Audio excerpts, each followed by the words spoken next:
Hey, what's going on, guys? Ernest Wheels here. Wanted to do a quick video as early morning Friday, so this video will not be too long. Wanted to do a video about the debt ceiling.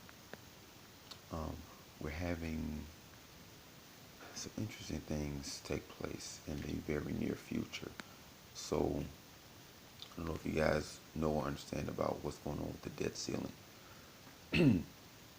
In 2015, President Obama and House Speaker John Boehner voted to suspend the debt ceiling.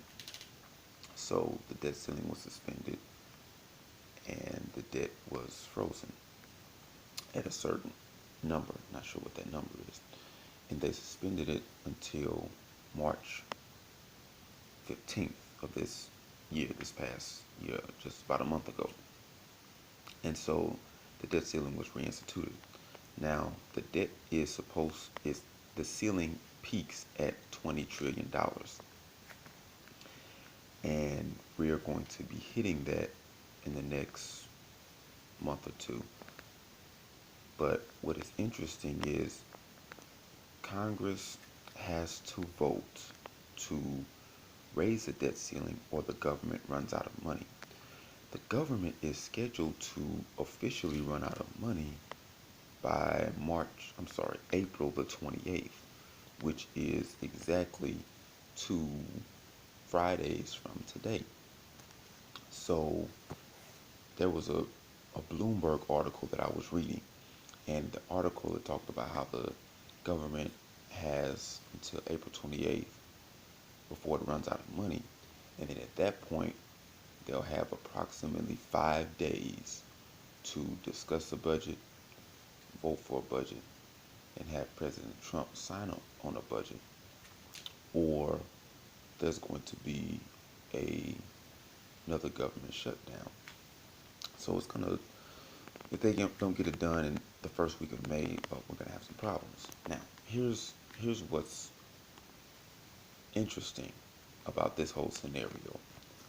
Our government is way more divided now than they were the last time we had a government shutdown. I believe the last time we had one was in October of 2013.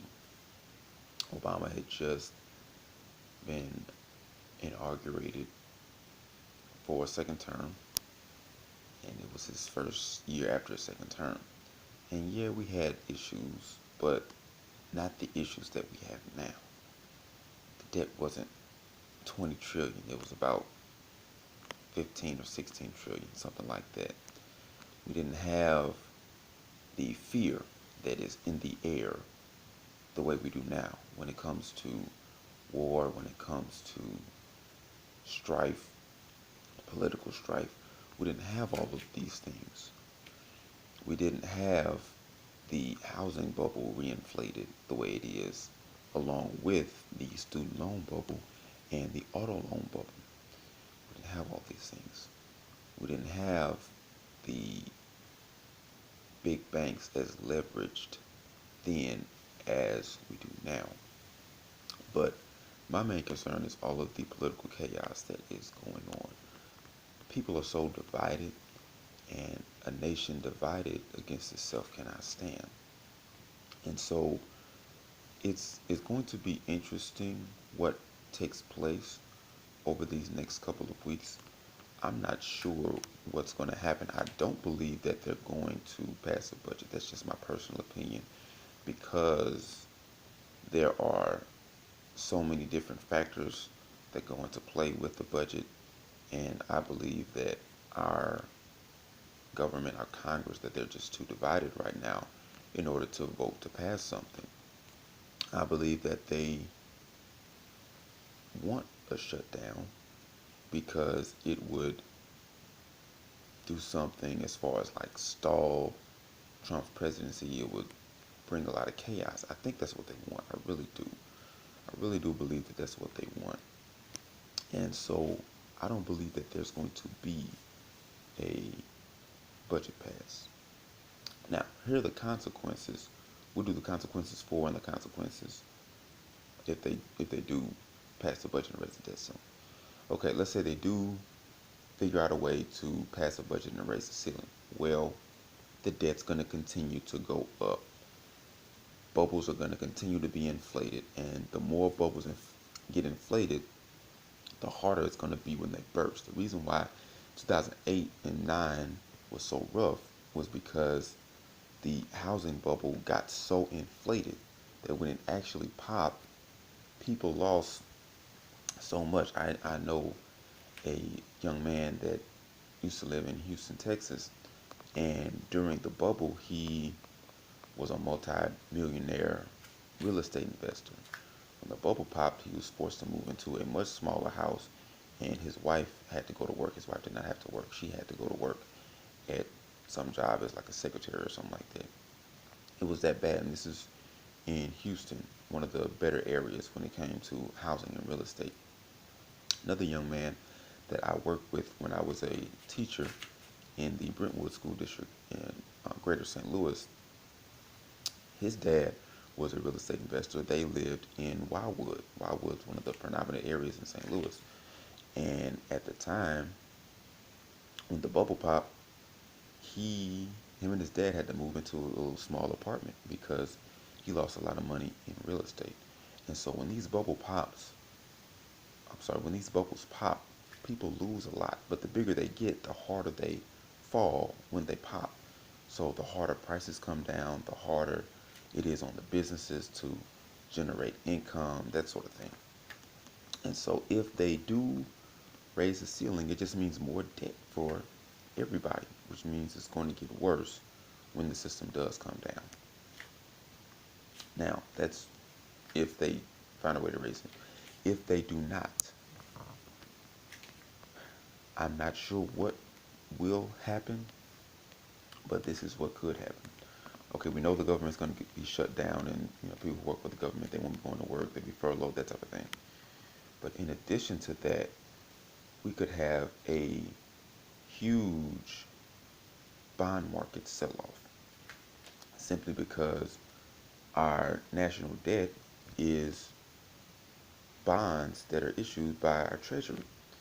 And so if we don't raise the ceiling, then we will default. And that would lead to a huge sell-off on bonds. And that could cause a serious crisis. That could cause a liquidity crisis for our government. And so certain sectors get completely shut down. It could also cause issues amongst our banks, our wealthy banks, simply because here's the deal. The Federal Reserve is owned not by us, not by our government, but by a conglomerate of banks. The big banks, they're the ones who really own and operate the Federal Reserve. And so there's an issue with bonds that affect the Treasury that also affects the Fed. And that also affects those who are holding up the Fed, which are those big banks. And so we could have a serious banking crisis. And I don't know if you guys know this, but in 2008, we were literally hours away from banks and ATMs being shut down because money was being wired out of the country by the billions of dollars. Foreign banks and foreign entities were having money wired out of America by the billions. And so that's where they had to come up with the stimulus package, which was just them printing money to keep the system propped up. But if that happens again, they can't just flood the system with money without causing hyperinflation because everything is worse. The debt is higher, there's more currency, the whole nine.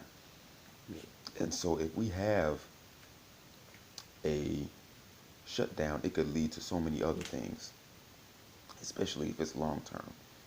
And this might be simply because we are so divided as a nation and as a government. And so I say all of that to say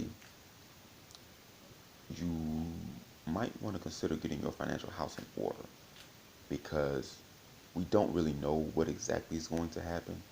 We just know that by April 28th, our government is it runs out of money by April 28th, 2 weeks from today. So you might want to consider getting your financial house in order, whatever that looks like for you, whether it's purchasing some extra silver and gold on hand, whether it's taking cash out of the bank, whether it's stocking up a little bit on some food and things of that nature. Because our supply chain, when it comes to food and services and products and things of that nature, we have a just-in-time supply chain. If there is any type of disruption in that, then our products disappear quickly. And if there's a government shutdown that leads to banking issues, every business is in debt. And they are in debt because they need more debt in order to provide services and products. They do not have enough, they're not generating enough income in order to produce. So they have to get in debt to produce. And that's exactly what our government's doing.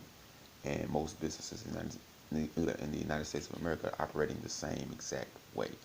So you might want to consider just being prepared for some type of issue. Not saying anything is going to happen, not trying to be a doom and gloom type of person or anything of that nature, but you don't want to have a serious problem economically and you don't have what you need to sustain you. And so that's all I'm saying. I do believe that this shutdown will be worse than the last one. I don't know if everything that I said is going to happen. I'm not sure. But I do think that we're going to have some serious repercussions if we don't get a budget passed. And I just don't think we're going to do it because we're so divided. So again, make sure that you are prepared for whatever the scenario is. Myself and my wife, we've been growing our own food. We actually harvested some spinach and lettuce for salads yesterday, and it's pretty good. So that's one way that we're getting prepared, just by making sure that we can produce our own. Um, Another way, of course, obviously, is protecting ourselves with gold and silver. It's real money. They could, I mean, if we have a serious crisis, they could just start printing like crazy, have quantitative easing for, and just decide to devalue the dollar 20 or 30%. That would cause a spike in precious metal prices along with other things. So, not saying that that's going to happen, but it's a possibility. So, what do? We make sure we have enough gold and silver on hand. If you are looking for a place to purchase gold and silver, please consider International Silver Network. We'd be happy to serve you. We have a large variety of gold and silver products, and you can get them shipped to you automatically. Just check out the link in the description. So again, government officially runs out of money 2 weeks from today. Hopefully they can vote on the budget and pass it, but that would mean that they would raise the debt ceiling, but at least that would buy us a little bit more time to acquire the things that we need, mainly gold and silver. If not, then we could be headed towards some rough winds, so to speak. So just prepare yourself for anything, because we live in America, and in America in 2017 anything could happen. Always remember, gold and silver is real money. Everything else is credit. Peace out.